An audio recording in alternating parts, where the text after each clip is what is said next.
선생님 여러분 안녕하세요. 권 교수의 해피 사문.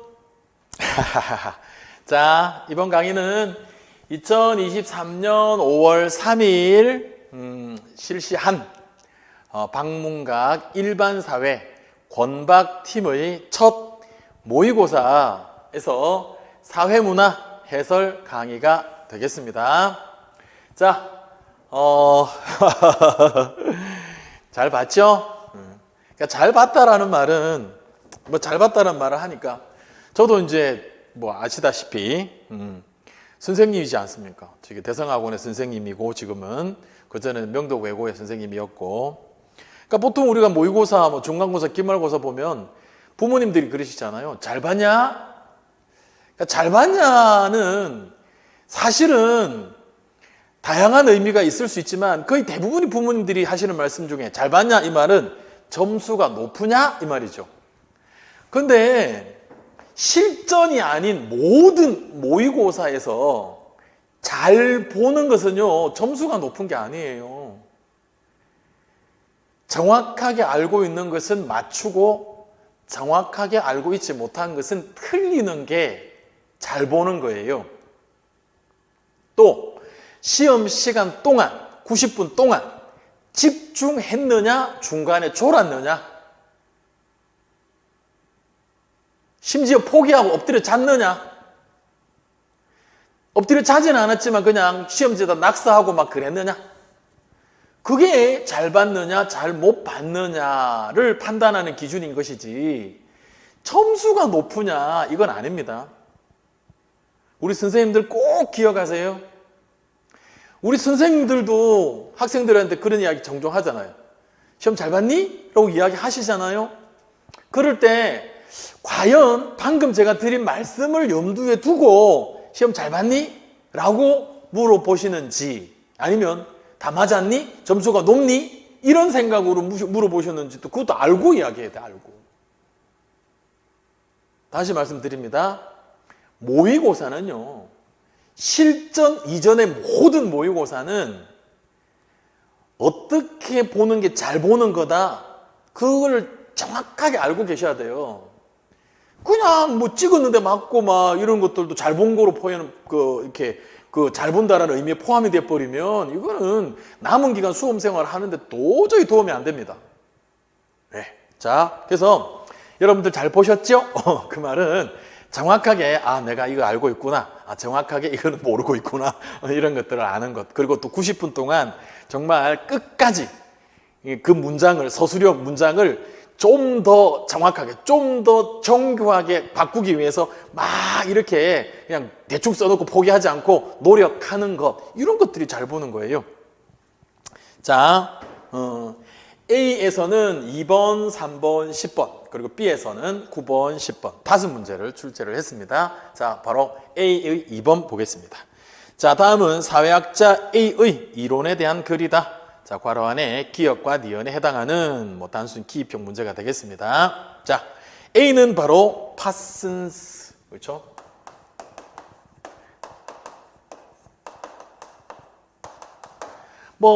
파슨스라고도 하고요, 파슨즈라고도 하고요.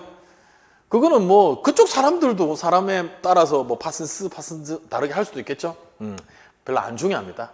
파슨스예요, 파슨즈예요, 그거에 따라서 맞고 틀리고 그런 문제를 어떻게 낼 수 있겠어요? 사람 이름은 그렇게 할 수 없습니다. 자, 탈코 파슨스, 구조 기능주의, 그죠?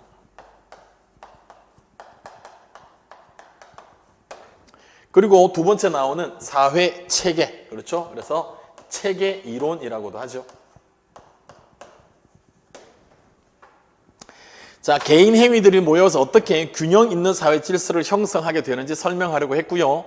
사회 체계는 복수 행위자의 상호 의존적인 행위들이 만들어내는 하나의 동일적인 전체를 말하며 그랬습니다. 자, 이것은요 권 교수의 해피 사문 교재입니다. 교재 26쪽에 보면은요, 26쪽에 보면은 여기 파슨스의 구조 기능주의 나오죠. 자, 파슨스의 구조 기능주의 나옵니다. 자, 구조기능주의 또는 체계 이론이라고 불리는 파슨스의 이론은 전체 사회의 안정적인 유지와 존립을 위해서 사회 부분들 간의 기능적인 분화와 통합이 어떻게 이루어지는지에 주목하면서 문화의 사회화 및 사회 통합 기능을 강조한다라는 내용이 나오죠. 자, 그 윗부분에도 보면 개인 행위들의 상호작용에 의해서 형성되는 사회 체계, 이런 표현들이 나옵니다. 자, A는 이 사회 체계를 사회학의 연구 대상으로 보기 때문에 체계 이론이라고도 합니다. 자, 그는 전근대 사회와 근대 사회에서 사회적 상호작용은 질적 차이가 있는 것으로 보고, 그렇죠? 유형 변수가 달라집니다. 그렇죠? 유형 변수. 뭐 파슨스 하면은 또 유형 변수 아주 중요하고요. 역시 유형 변수에 관련되어서도 뭐 내용이 한 페이지 가득 있습니다. 자, 전근대 사회 그리고 근대 사회 이렇게 표현할 수도 있고요. 그렇죠? 상호작용하는 행위자들이 공유하는 가치 기준, 즉 합의의 기준이 바로 사회 체계의 기초가 되고, 사회 구성원들이 공유하는 가치 기준은 제도화되고 나아가 사회 구조로 결정된다고 본다. 자, 이런 제시문의 문장 하나하나가 다 중요합니다. 사회 체계를 빈칸으로 만드는 문제 출제가 되었습니다. 근데 여기서 사회 구조를 빈칸으로 할 수도 있어요. 정말 우리가 기출이 중요한 것은 정답 하나도 안 중요합니다. 제발 여러분들 기출 문제의 정답 하나도 안 중요합니다. 왜냐? 그 문제가 그대로 나오지 않을 거기 때문에 그 문제의 정답은 중요하지가 않아요. 이렇게 아무리 이야기를 해도 여러분들은 정답을 중요시하죠. 제발 그 선입견에서 벗어나세요. 똑같은 문제와 똑같은 정답이 또 나온다면 정답 중요합니다. 하지만 똑같은 문제, 똑같은 정답은 다시는 안 나온다고요. 그러니까 기출에서 중요한 것은 그 기출 문제의 정답이 뭐냐가 중요한 게 아니라 거기에 있는 그 정답 말고 다른 소스들이 중요한 거예요. 다른 컨텐츠들이 더 중요한 거예요. 제발 우리가 공부를 할 때 지금 뭘 위해서 공부를 하고 있는지를 분명하게 인식을 해야죠. 그래야 거기에 맞추어서 공부를 하는 거잖아요. 막연히 우리가 지금 사회문화 실력을 쌓는 건 아니에요.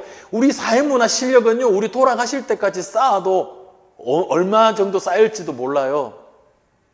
62세 정년퇴직 하시잖아요. 별일이 없으면 우리 선생님들 이제 임용에 합격을 하시면 61세 때도 실력을 쌓기 위해서 연구하셔야 돼요. 그러니까 우리는 지금 여러분과 제가 만나는 것은요, 사회문화 실력을 쌓기 위해서 만나는 게 아니잖아요. 그냥 2024학년도 중등 임용시험의 사회문화에서 정답 찾으려고 있는 거예요. 그러니까 공부를 할 때 그냥 공부하는 게 아니라고요. 그러니까 강의를 할 때도 저도 마찬가지예요. 저도 그냥 강의하는 게 아니라고요. 임용시험에 나올 것 같은 걸 강의를 해야죠. 자, A는 파슨스는 사회 변동을 다룰 수 없다는 비판을 받아요. 왜냐? 구조 기능유지잖아. 그러니까 기능, 유지, 통합, 안정, 이거를 강조하니까 변동은 설명 못하지 않는 얘기예요. 그러니까 기능론자들이 받는 아주 본질적이고 핵심적인 비판입니다. 유지, 유기체, 균형, 안정, 이런 것들을 강조하니까 변하는 것으로 설명을 못해요. 그래서 그냥 변하기는 하지 이 정도죠. 그거 왜 변하는데? 그거야 모르지. 진짜 몰라요. 기능 노는 사회가 왜 변하는지를 몰라요. 왜 변하는지를 알면은 변하지 않게 할 수 있어야 되거든요. 왜 변하는지를 알면은 그 왜를 차단을 하면 되잖아요. 왜를 해결을 해버리면 안 변하게 할 수 있어야 되잖아요. 그런데 아무리 기능론자라도 변하지 않는다 할 수는 없잖아요. 왜? 경험적인 사회가 변하는데요. 우리가 변하잖아요. 그러니까 변하지 않는다라고 말을 못하는 거예요. 그러니까 뭐라고 말을 해요? 모른다. 알 수 없는 어떤 요인이 작용을 해서 변한다라고 말을 해요. 알 수 있다면 변하지 않게 할 수 있어야 되니까. 근데 변하지 않게 못하거든요. 아무리 기능론이어도 변하지 않게 어떻게 해요? 자, 그러니까 그런 비판을 받는 거예요. 그래서 1960년대 이후에는 내가 그런 비판을 받는다고 그냥 어쩔 수 없다 이러고 있을 수는 없지. 아직도 젊으니까. 왜? 1902년에 생겨. 1902년. 그러니까 1902년이니까 1960년이면은 뭐 이제 한참 왕성한 60대잖아요. 자, 1960년대 이후에는 원시 사회에서 근대 사회로 나아가는 유기체로 봅니다. 유기체가 뭐 한다고요? 유기체가 뭐 한다고요? 진화합니다. 근데 진화는요, 유기체의 진화는요, 빨리 해요? 천천히 해요? 천천히 하잖아요. 변하는지도 모를 정도로 천천히 하잖아요. 우리가 이런 생명체들, 찰스 다윈의 종의 기원 이런 것들도 사실 수백만 년, 수천만 년에 걸쳐서 어떤 동물이 이렇게 진화하잖아요. 그러니까 진화라고 표현을 하니까 급격하게 확 바뀌는 거 이런 거는 설명을 안 해도 되잖아요. 그냥 사회는 진화한다 하면. 네. 그래서 기억은 진화가 들어갑니다. 일련의 사회들에 대한 분석으로 나아갔다. 파슨스는 사회 변동 과정에서 모든 사회에 나타나는 보편 요소가 있고 모든 사회에서 나타나는, 그러니까 보통 진화론이 이렇게 가잖아요. 진화론이 유럽이 있고 아시아가 있고 아프리카 있다. 그래서 공통된 게 나타나는 거예요. 보편적인 게 나타나는 거예요. 이를 바탕으로 각 사회는 자신의 문화 특수성을 발전시키면서 진화해 간다고 보았다. 조금씩 다르기는 하니까. 자, 파슨스는 모든 사회는 분화와 통합을 반복하면서, 파슨스 하면은 대표적인 글자가 바로 체계이지만 통합입니다. 통합. 각 구성 요소들이 각자의 기능을 수행하면서 사회 체계라고 하는 것을 통합시키는 거예요. 자, 통합입니다.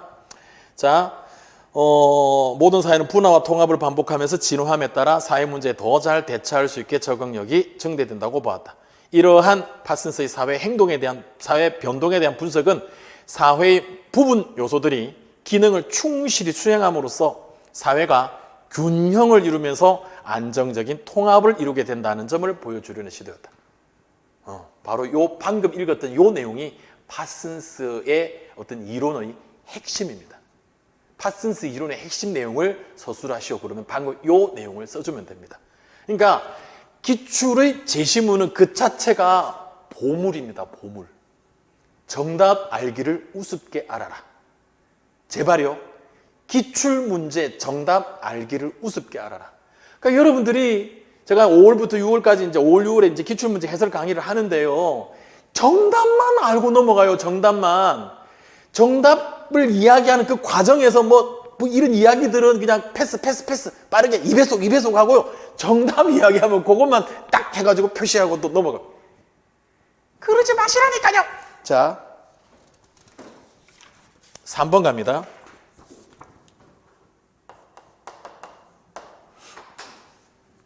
사회 불평등 현상이고요. 사회 불평등 현상은, 자, 사회 불평등 현상을 설명하는 이론의 계급론과 계층론이 있고요. 사회 불평등 현상을 바라보는 관점의 기능론과 갈등론, 이거는 이제 고등학교 우리 수능 개념에서 이렇게 구분이 됩니다. 우리 임용 시험에서는요, 임용 사회 문화에서는 불평등 현상을 설명하는 이론에는 계급과 계층이 있고 바라보는 관점에는 기능론과 갈등론이 있다. 이렇게 둘로 나누어서 이야기하지 않습니다. 그냥 계급, 계층, 그리고 기능론, 갈등론은 사실은 거의 안 나오고요. 자, 배번은, 자, 다원론적 입장에서 불평등을 크게 세 가지 차원, 즉 경제적, 사회적, 정치적 차원에서 파악하였는데, 그러면 이론론도 있네요. 일원론. 다원론이 있으니까 이론론도 있잖아요. 이론론 누구예요? 마르크스. 칼 마르크스는 일원론입니다. 생산수단의 소유 여부 한 가지만을 가지고 사회 불평등 현상을 설명하죠. 그렇죠? 그래서 일원론이라고 합니다.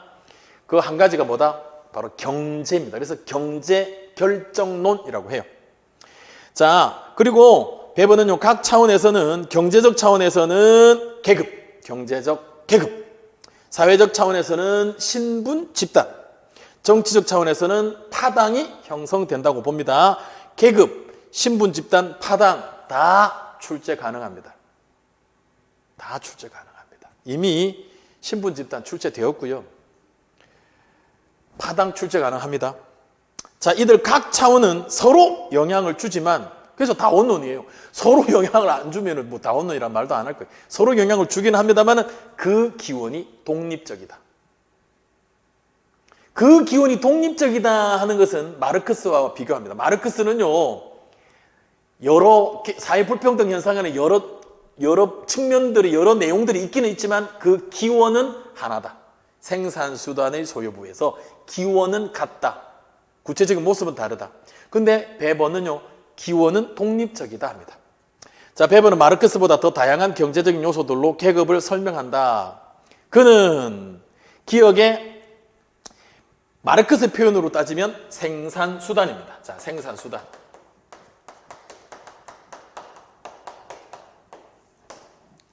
자, 이 부분은 권 교수의 해피 사문 128쪽에 보면 128쪽에 보면 자, 베버는 계급을 마르크스보다 더 다양한 경제적 요소들로 설명한다. 그는 마르크스와 마찬가지로 자본제로 전환될 수 있는 재산, 그랬습니다. 자본제로 전환될 수 있는 재산. 자, 마르크스의 표현으로 가져오면은 생산수단 써도 되고요. 근데 자본제로 전환될 수 있는 재산, 그랬습니다. 그래서 재산 두 글자로 써도 됩니다. 자, 재산. 재산의 소유와 소유의 결여가 계급 위치를 결정하는 기본적 요인임을 인정하였다.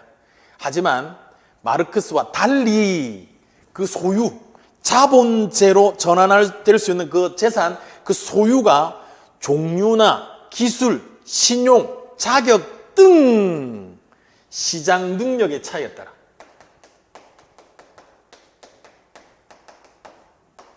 그 기술이 어떤 기술이냐, 뭐 단순한 기술이냐, 사람을 수술해서 사람을 살릴 수 있는 그런 기술이냐, 정말로 복잡한 건물을 설계할 수 있는 그런 기술이냐, 조그마한 강아지집 지을 수 있는 그 정도의 기술이냐, 엄청나게 큰 타워 클레인에 올라가가지고 정말 그 고층 빌딩을 지을 수 있는데 도움을 주는 그런 기술이냐, 그냥 조그마한 강아지 지을 때 그냥 망치질 하다가 막 튕겨나가서 다치고 하는 그런 기술이냐. 그러니까 이런 것들에 따라, 즉 시장 능력에 따릅니다. 자, 시장 능력의 차이를 초래하는 요인들도 계급 분할을 낳을 수 있다고 보다. 따라서 기업, 생산 수단 소유자 또는 재산 소유자 중에서도 산업 자본가와 대지주, 고리대금업자. 왜? 돈도 생산 수단이고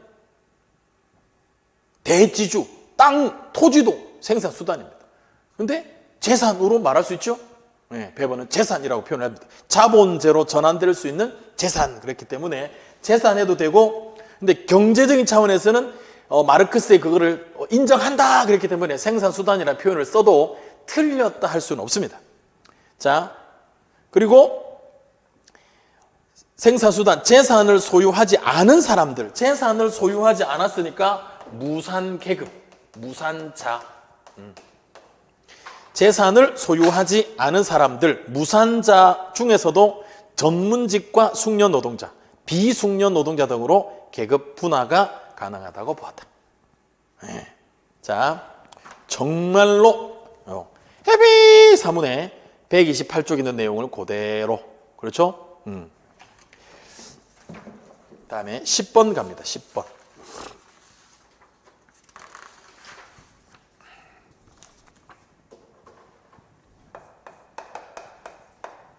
자, 파슨스의 구조기능주의가 또 한 번 더 언급이 됩니다. 이거는 죄송합니다.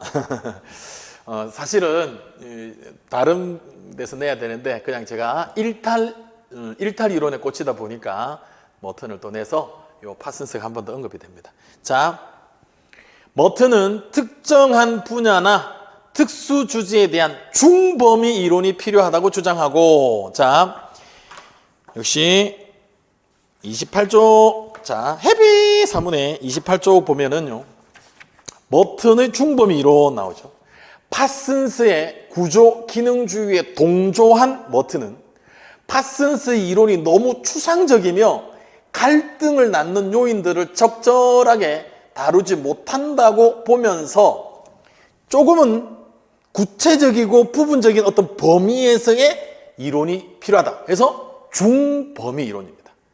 중범위 이론이 사실은 기출이죠. 그래서 저는 그 제시문을 이제 가지고 온 거예요. 중범위 이론이 필요하다고 주장하고 그 대표적인 사례로, 그러니까 중범위 이론이 필요한데 왜 필요한지 내가 실제로 한번 보여줄게. 그래서 그 중범위 이론에 해당하는 것을 자기가 실제로 보여준 거예요. 그게 바로 일탈 이론입니다. 자, 노동계급의 범죄와 일탈에 대한 연구를 제시하였다. 내가 중범위 이론이 왜 필요한지를 내가 보여줄게.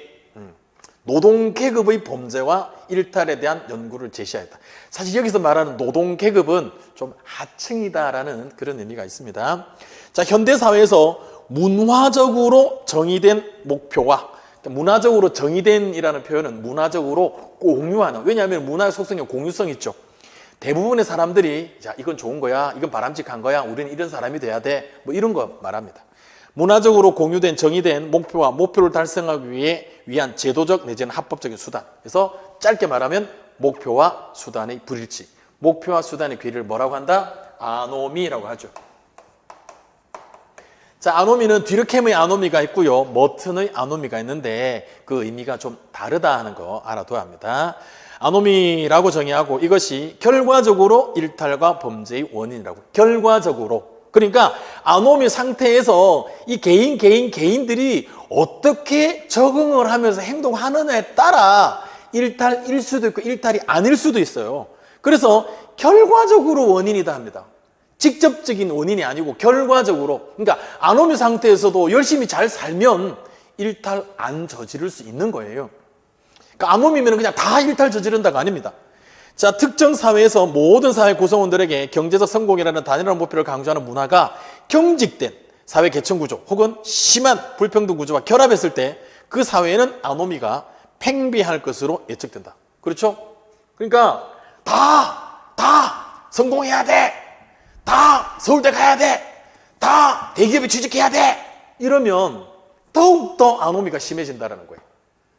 그러니까 뭐 누구는 대기업에 취직하면 좋고 뭐 중소기업에 취직해도 되고 뭐 그냥 알바 뭐 파트타임 해도 되고 뭐 서울대 안 가도 되고 뭐 지방대 가도 되고 뭐 서울에 강남에 안 살아도 되고 강원도 살아도 되고 막 이러면 아노미가 덜 하다 할 거예요. 덜 한다. 그러겠죠? 뭐 그냥 시골에 살아도 되면 시골에 살면 되잖아. 꼭 뭐 서울에 뭐 강남에 아파트 살려고 막 아둥바둥 안 해도 되잖아요. 지방대 가도 되고 막 이러면 굳이 서울대 가려고 의대 가려고 막 재수 삼수 사수하고 이런 거 안 해도 되잖아요. 그 이야기를 하는 겁니다. 이러한 문화적 사회 구조적 상황에서 제도적 수단의 정당성은 크게 약화될 수밖에 없습니다. 그러니까 오로지 서울대 가야 돼, 오로지 의대 가야 돼, 오로지 서울에 살아야 돼, 오로지 강남에 살아야 돼, 이러면 그렇죠, 제도적 수단의 정당성은 약화될 수밖에 없습니다. 돈을 많이 벌어야 되잖아요. 돈을 많이 벌어야 되잖아요. 그러니까 돈을 많이 벌기가 어렵잖아요. 그러니까 적당히 벌어도 되면 좋은데 돈을 많이 벌어야 돼요. 그럼 돈을 많이 벌기가 어려우니까 일탈을 저지른다, 이렇게 되는 겁니다. 자, 그는 아노미 상태의 개인이 적응입니다.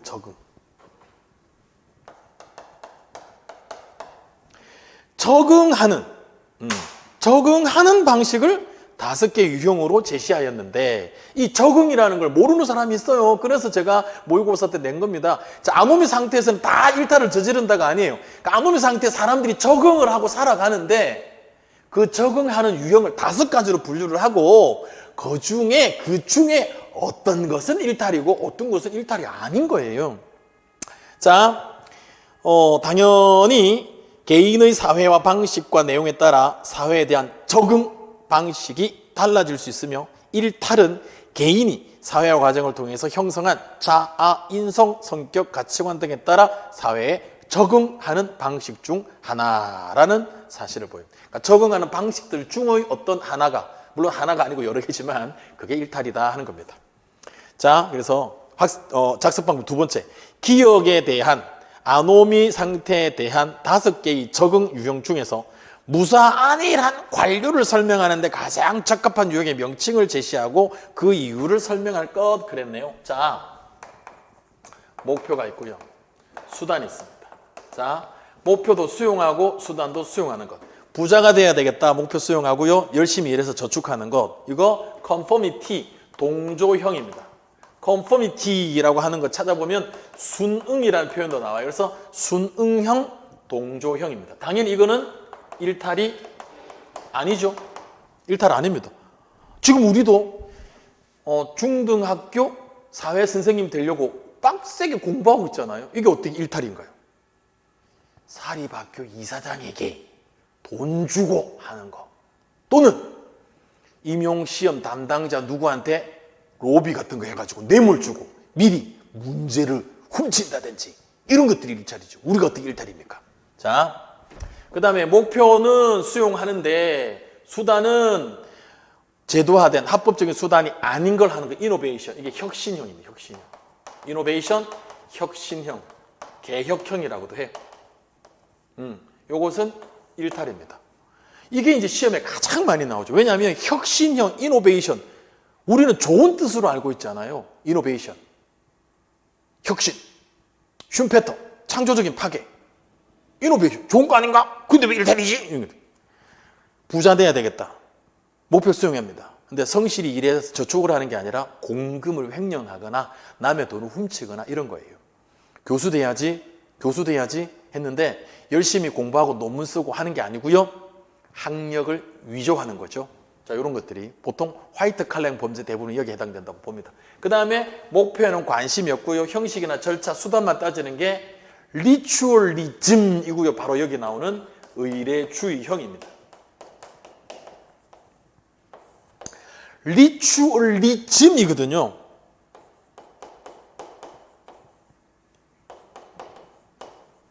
이즘이잖아, 이즘. 그러니까 그냥 의례주의형이라고 표현하는 것이 적절하겠다. 그런데 역시 다 이걸 번역을 하다 보니까 많은 책들에서 그냥 다 동조형, 혁신형 두 글자잖아요. 동조형, 혁신형 두 글자니까 그냥 의례형 이렇게 번역을 한 거예요. 저는 마음에 안 듭니다. 왜 글자를 또 그렇게 맞춰야 되는데요? 여기는 이즘이 붙었잖아요. 이즘을 붙인 이유도 다 있죠. 그러니까 여기는 정확하게 의례주의형이라고 표현을 하는 것이 적절하지 왜 글자를 꼭 세 글자로 맞춰야 돼요? 그래서 의례주의형이고, 그런데 워낙 여러분들도 고등학교 때 의례형 또 배웠을 거기 때문에 이것도 일단은 우리가 만일에 쓰게 되면 의례형도 맞게 채점은 할 겁니다만은 우리는 정확하게 알고 있자라는 겁니다.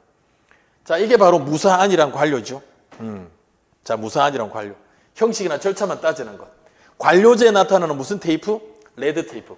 관료제에서 나타나는 레드 테이프도 이에 해당한다고 볼 수 있고요. 한자 사자성어로 말하면 법문용례라고 하는 겁니다. 자, 그 다음에 목표 관심 없고 수단도 관심 없습니다.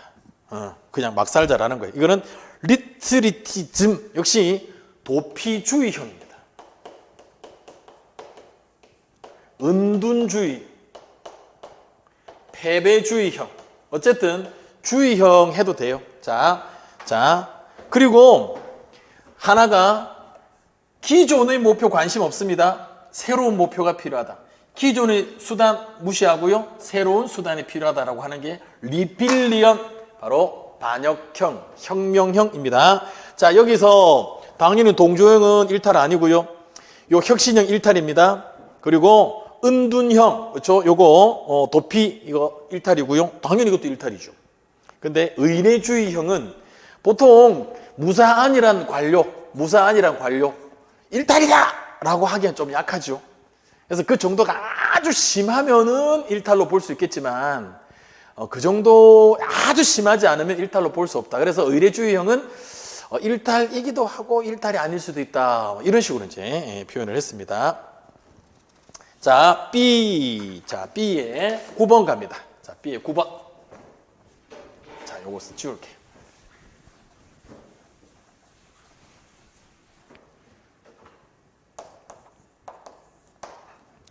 자, B의 9번. 역시 우리 임용시험에 뭐 반드시 출제가 되는 구체적인 연구 사례를 주고 거기에 나오는 여러 용어들이라든지 이런 것들을 이제 물어보는 뭐 장단점, 비판 이런 거 물어보는 전형적인 문제입니다. 자, 답은 폭력적인 영상물 2. 그러니까 폭력적인 영상물 시청 여부. 이게 바로 독립 변수가 됩니다. 공격성을 유발하는지 또는 공격성에 영향을 미치는지 되기 때문에 공격성 변화 정도, 공격성 정도가 바로 종속 변수가 됩니다. 유발하는지 검증하고자, 보통은 검증 앞에는 가설이라는 글자가 나오는데 여기서는 가설이라는 글자를 주지는 않습니다. 검증하고자 하였다. 자발적으로 참여 미출. 자, 자발적으로 참여 미출하고요. 자발적으로 참여한 사람들은 적극적인 사람들일까요? 소극적인 사람들일까요? 적극적인 사람들이겠죠. 그죠? 그러니까 뭔가 새로운 것에 대해서 호기심 이런 것들도 있을 수 있고요. 재미도 있을 겁니다. 불편해하거나 불쾌해하지 않을 거예요. 그러니까 자발적으로 참여한 사람들만을 대상으로 지금 실험을 하잖아요. 그러니까 이 사람들은 대표성이 높다 낮다? 대표성 확보가 용이하지 않습니다. 일단 본질적인 문제예요. 실험법이 갖고 있는 본질적인 문제입니다. 그래서 요거는 외적 타당도가 낮다 그래요. 외적 타당도는요, 일반화 가능 정도거든요. 그러니까 일반화를 하면 대표성을 확보해야 하는데 대표성을 확보했다고 볼 수가 없습니다. 방금 말했듯이 그러니까 우리 모집단에는요, 소극적인 사람들도 있고 적극적인 사람들도 있어요. 이런 거를 되게 불쾌해하는 사람들도 있고요, 재밌어하고 신기해하는 사람들도 있거든요. 근데 지금 여기서는 적극적인 사람들만을 뽑아가지고 실험을 하기 때문에 소극적인 사람들을 대표할 수 없잖아요. 그렇죠? 그러니까 대표성을 확보할 수 없다. 확보하기가 어렵다. 그래서 일반화할 수 없고, 그러니까 외적 타당도가 낮다라고 지금 여기서는 묻지 않지만 물을 수 있습니다. 물을 수 있어요. 그러니까 제가 계속 이야기하잖아요. 기출문제가 중요하다. 기출문제를 그냥 곰국 우려내듯이 그냥 고아서 문장 하나하나 다 우리는 고아내야 합니다. 자발적으로 참여한 남녀 대학생 참가자들을 두 집단으로 구분한 뒤에, 자, 요 실험법은요, 해피 사문에 240쪽 보면은요, 240쪽 보면 여기 실험법 해가지고 내용이 나와 있습니다. 이 문제 자체는 구체적인 사례이기 때문에 이 구체적인 사례를 미리 책에서 이렇게 알기는 어렵고요. 실험법에 관한 내용을 이야기하는 겁니다. 자, 실험에 영향을 미칠 수 있는 외부 요인을 차단한 다음 그랬는데요. 요거는 저는 이제 제 교재 특성상 수능 개념도 있잖아요. 수능 개념에 251쪽에 보면 여기 또 실험법에 대해서 쫙 나와 있습니다. 호소노효과, 조넬리 효과 설명도 다 있고요. 쫙 있습니다. 자, 지금 제가 뭐 하는 거예요? 책 자랑하는 거잖아요. 책 자랑하는 거 맞습니다.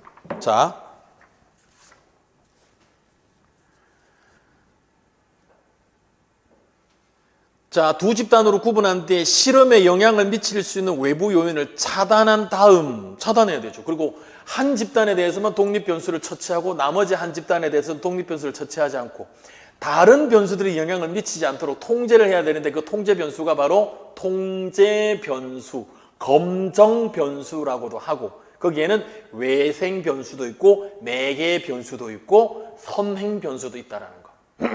그죠? 그러니까 그것도 역시 출제될 수 있어. 얼마든지 출제될 수 있습니다. 자, 한 집단에게만 폭력적인 뮤직비디오를 보여주었다. 이후에 갑은 기억, 폭력적인 뮤직비디오를 시청한 그 한 집단이 바로 실험 집단이지요. 독립 변수를 처치하는 집단이잖아요. 그러니까 폭력적인 영상물을 시청하게 하는 그 집단, 실험 집단이고 그렇지 않은 집단이 통제 집단입니다. 그래서 작성 방법 첫 번째 거 해결했고요. 자, 각각에 대해서 공격성의 정도를 측정하기 위한 구조화된 설문조사를 실시했습니다. 개념의 조작적 정의를 가지고 공격성 정도를 측정할 수 있는 것으로 물어본 거예요. 뭐 욕설이 튀어나왔습니까? 뭐 누굴 때리고 싶다는 생각이 뭐 들었습니까? 어쨌든 거기에 답을 하게 되면 아하, 이 사람이 저 사람보다 공격성 정도가 더 심하구나라는 것을 측정할 수 있게끔 질문지를 만들어서 이제 자료를 수집을 한 거예요. 1차 자료네요. 지금 이 연구에서 자료를 수집하고 있으니까 종속 변수에 관한 자료를 수집하는 겁니다. 독립 변수에 관한 자료 수집하는 거 아니에요. 갑은 대상자들을 달리하여 이 실험을 반복하였다. 그 결과 폭력적인 뮤직비디오를 시청한 집단의 공격성이 그렇지 않은 집단의 공격성보다 높다는 사실을 발견하였다.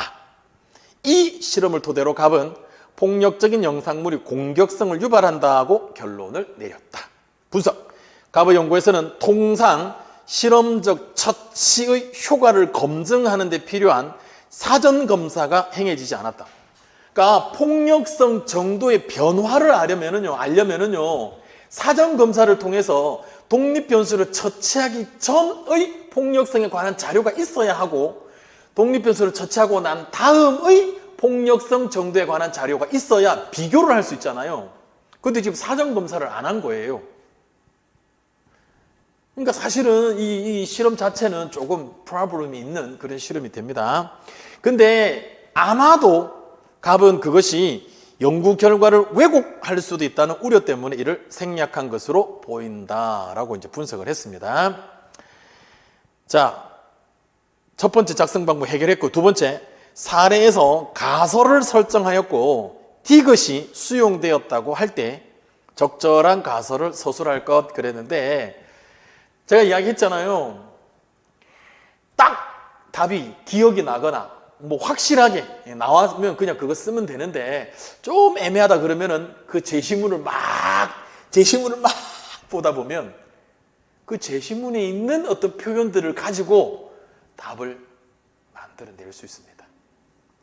이 문제가 딱 그 문제입니다. 자, 제가 한 거 볼까요? 폭력적인, 자, 바로 위에 사례 밑에 갑은 폭력적인 영상물이 공격성을 유발하는지 검증하고자 하였다. 사실 검증 앞에 가설이 있다 그랬잖아요. 그러니까 독립변수로 폭력적인 영상물 시청 여부가 되고요. 공격성의 어떤 변화 정도, 공격성 정도가 종속 변수니까 그걸 그대로 그냥 써주면 돼요. 그리고 밑에도 나오잖아요. 그 결과 돼 있잖아요. 그래서 폭력적인 영상물을 시청한 집단의 공격성이 폭력적인 영상물을 시청한 집단의 공격성이 그렇지 않은 집단의 공격성보다 더 높을 것이다. 이렇게 저는 가설을 설정해 봤습니다. 얼마든지 제시문에 있는 글들을 가지고 이렇게 문장으로 만들 수 있잖아요. 완전 무에서 유를 창조하는 게 아니잖아요. 그죠? 자, 그렇다면 세 번째, 사전 검사가 밑줄 친 리얼을 유발할 수 있는 이유를 서술할 것 그랬는데요. 일단 제가 작성한 정답부터 한번 읽어볼게요. 사전 검사를 시행하게 되면 실험 집단에서는 호손 효과가, 통제 집단에서는 존 헨리 효과가 나타나서 수집된 자료의 신뢰성에 문제가 있을 수 있기 때문이다. 즉, 내적 타당도가 떨어지기 때문이다. 이게 이제 제가 작성한 정답입니다. 자, 이왕이면은요, 호손 효과나 존 헨리 효과를 막 풀어서 설명을 하는 것보다는 그냥 이 서술 문장 중에 집어넣으면, 아, 이 쓴 사람이 호손 효과와 존 헨리 효과가 뭔지를 알고 있구나. 어차피 아는 거잖아요. 알고 있다는 것을 나타낼 수 있잖아요. 그러니까 이런 용어를 적절히 활용하는 게 좋습니다. 자, 호손 효과는요, 바로 1924년부터 1927년까지 웨스턴 전기 회사가 있었던 그 도시, 즉 호손시에 있는 공장, 그래서 호손 공장이죠.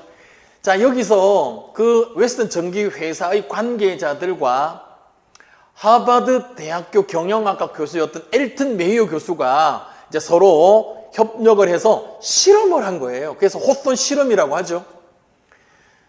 뭐냐? 당시에, 자, 우리가 이제 사회, 우리 여기서도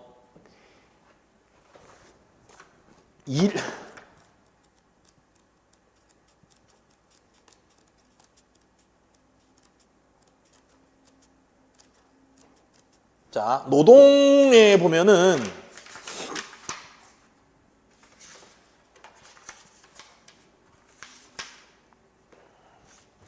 자, 헤비 사문의 101쪽에 보면은 테일러 나옵니다.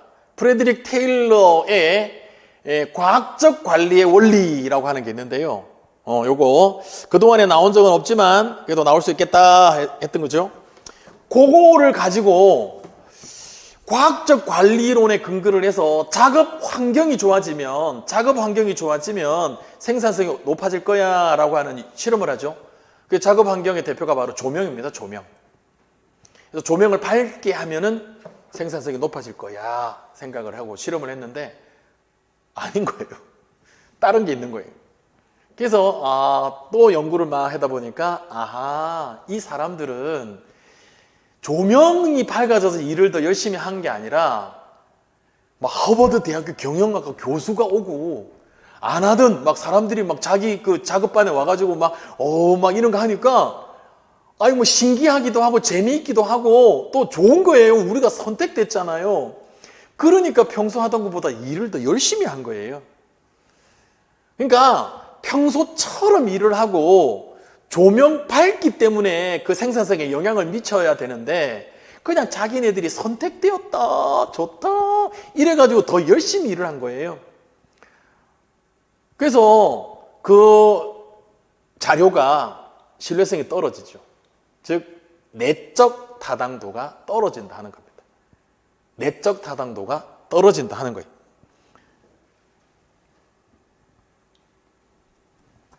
근데 이제 그러면 존 헨리 요가는 뭐냐 하면 존 헨리는 당연히 사람 이름이고요. 존 헨리는 이제 19세기 후반에 미국의 철도 노동자입니다. 특히나 철도가 이제 이 터널을 많이 뚫잖아요. 그러니까 터널을 이제 잘 뚫는 정말 숙련 노동자예요. 근데 이제 터널 뚫는 기계가 들어올 거다. 그랬더니 아니 나는 기계보다 더 잘해. 나는 기계보다 더 잘한다고. 내가 기계 질 수 없지. 이래가지고 내기를 하자 합니다. 그래서 존 헨리라고 하는 이 노동자, 철도 노동자와 기계가 이제 대결을 하는데 존 헨리가 이겨요. 존 헨리가 이겼는데 이기고는 얼마 안 돼서 사망합니다. 그래서 이 존 헨리 효과는 통제 집단의 구성원이라는 것을 자기들이 알아요. 그래서 실험 집단의 구성원들, 실험 집단에 나중에 아마 지게 될 것 같아요. 그래서 질 수 없지. 그래서 역시 평소보다 더 일을 열심히 하거나 학생들이라면 더 열심히 공부를 하는 거예요. 그래서 실험 집단에서 나타나는 어떤 자료를 왜곡할 수 있는 요게 이제 호손 효과가 되고 통제 집단에서 나타나는 게 존 헨리 효과가 됩니다. 자, 그런 식으로 서술을 하면 좋겠다. 자, 마지막으로 10번 봅니다. 자, 10번. B, 10번.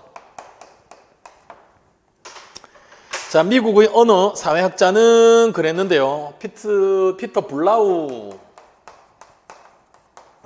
블라우라고 하는 사회학자입니다. 오래 사셨네요. 1918년에서 2002년까지 사셨어요. 자, 미국의 어느 사회학자는 1960년대 소득세 탈루를 감시하는 정부 조직을 대상으로 연구한 정부 조직이 곧 공식 조직인 겁니다. 공적 조직하고 공식 조직하고 구분하세요. 그냥 회사도 학교도 공식 조직입니다.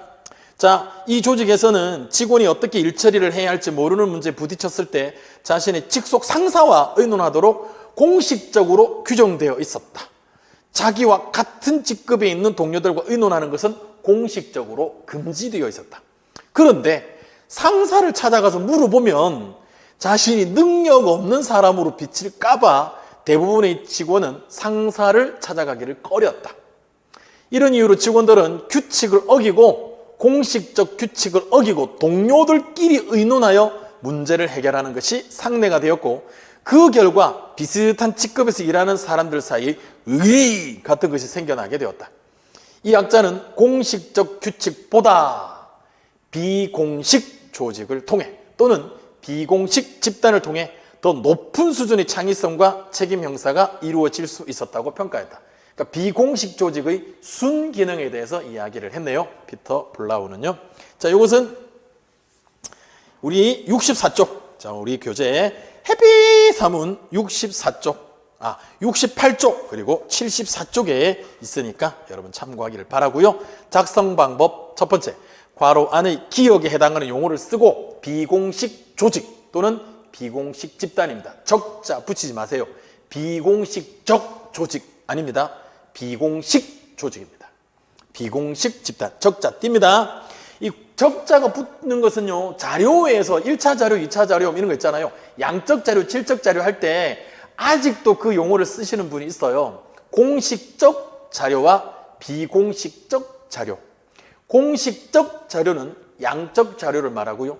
비공식적 자료는 질적 자료를 말합니다. 근데 이 사회 집단 할 때는요, 비공식적 조직 아니고요, 비공식 조직, 비공식 집단입니다. 자, 그러면 그 의미를 서술을 해야 되니까 제가 쓴 것을 읽어 드릴게요. 공식 조직 내에서 자발적으로 형성되는 조직이나 집단을 말하는데 구성원들 간의 사적, 정서적 상호작용을 통해 친밀한 인간관계를 추구한다는 점에서 공식 조직과 다르다. 저는 이렇게 썼습니다.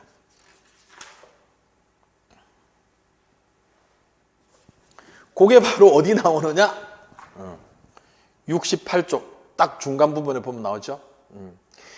비공식 조직 informal organization 또는 비공식 집단 informal 그룹은 일반적으로 공식 조직 내에서 자발적으로 형성되는 조직이나 집단을 말하는데 구성원들 간의 사적, 정서적 상호작용을 통해 친밀한 인간관계를 추구한다는 점에서 공식 조직과 다르다.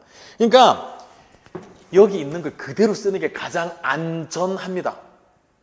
우리가 뭘 막 쥐어 짜가지고요, 막 창작을 하고 그러면은요, 출제위원도, 그러니까 그러니까 채점위원도 채점하다가 좀 힘들고 그래서 아마 점수를 다 주기는 어려울 거라고요. 그래서 어디서 본 것. 그래서 그냥 이거 한 권으로 충분하다 이야기합니다. 자, 그리고 기억이 공식 조직에 미치는 부정적인 영향을 두 가지 서술할 것 그랬는데요. 자, 요것은 제 교재 74쪽에 보면은요, 수능 개념에도 나오거든요. 비공식 조직의 역기능 봅니다. 구성원들이 비공식 조직의 목표나 비공식 조직 내에서의 사적인 인간관계를 우선시한다. 하나, 비공식 조직이 파벌을 형성할 경우에 공식 조직의 효율성이 낮아질 수 있다. 두 개. 이런 식으로 쓰면 되겠습니다. 자, 이상으로 2023년 5월 3일 우리 방문각 일반사회팀에서 권박팀에서 처음으로 실시한 모의고사 사회문화 문제 해설 강의를 마치도록 하겠습니다. 마지막으로 한 번 더 강조합니다. 사회문화, 사회학, 문화인류학, 사회조사 방법론 끝도 없습니다. 많은 책들이 있습니다. 제가 묶어놨습니다. 물론 많은 책들을 묶은 건 아니고요. 몇 개의 책을 묶어놨고요. 이거면 됩니다. 이거면 되고요. 제가 기출문제 해설 강의 할 때 여기에 없는 것들은 또 거기에 덧붙여서 설명을 한다든지 그렇게 할 것이기 때문에 충분하다 말씀드리고요. 많이 하면 안 됩니다. 많이 하면 안 돼요. 많이 하면 고생만 하고 출제 안 되어서 많이 허탈할 수 있습니다. 자, 이상으로 사회문화 해설 강의를 마치도록 하겠습니다.